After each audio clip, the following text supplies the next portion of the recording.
मध्य प्रदेश चुनाव में नहीं दिखी विपक्षी एकता, अलग अलग लड़े दल। समाजवादी पार्टी और कांग्रेस ने मध्य प्रदेश चुनाव में ठोकी ताल। विधानसभा चुनाव में नहीं ऐसा तो लोकसभा चुनाव में कैसे बनेगी बात। अखिलेश यादव और राहुल की तकरार से टेंशन में विपक्षी एकता। सत्ताधारी पार्टी बीजेपी को हराने के लिए विपक्षी एकता के द्वारा लगातार रणनीति बनाई जा रही है। साथ ही लोकसभा चुनाव में एकजुट होकर चुनाव लड़ने की रणनीति पर काम किया जा रहा है। लेकिन इसी बीच में लोकसभा चुनाव से पहले होने वाले विधानसभा चुनाव में विपक्षी एकता बिखरती हुई दिखाई दे रही है।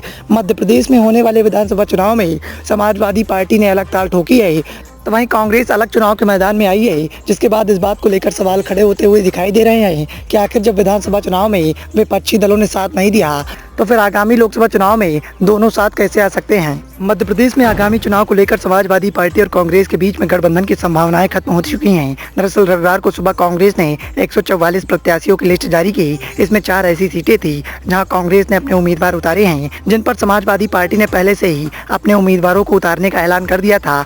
कांग्रेस की लिस्ट आने के बाद रविवार शाम में ही समाजवादी पार्टी ने 9 प्रत्याशियों की एक और लिस्ट जारी कर दी। गठबंधन के कयासों को पूरी तरह से विराम लगा दिया गया है।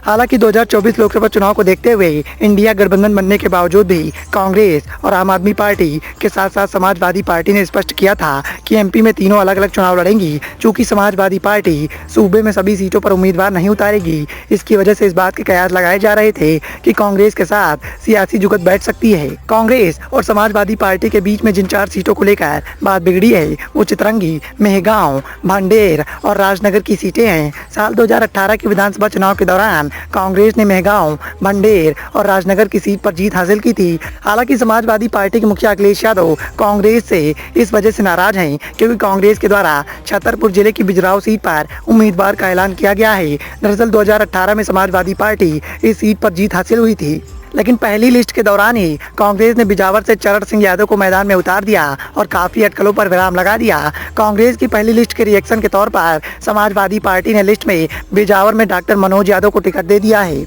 मध्य प्रदेश में समाजवादी पार्टी के अध्यक्ष राम नारायण सिंह पटेल ने मीडिया से बातचीत करते हुए कहा कि कांग्रेस के साथ गठबंधन की सभी संभावनाएं खत्म हो गई हैं। कांग्रेस नेतृत्व के साथ हमारी जो भी बातचीत हुई थी, लेकिन रविवार को सब कुछ विफल हो गया।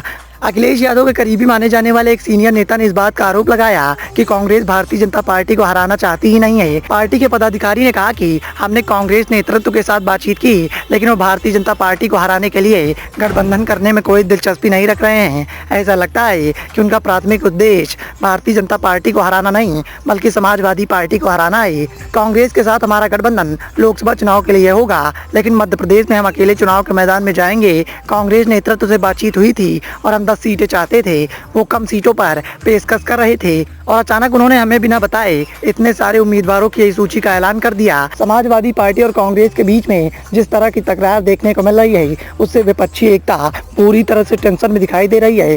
साथ ही विपक्षी एकता की पहल करने वाले बिहार के मुख्यमंत्री नीतीश कुमार भी अब टेंशन में दिखाई दे रहे हैं। अब देखना ये है कि आगामी लोकसभा चुनाव में बिहार के मुख्यमंत्री नीतीश कुमार विपक्षी एकता को कैसे कामयाब बनाते हैं। Bureau report, the noise of India.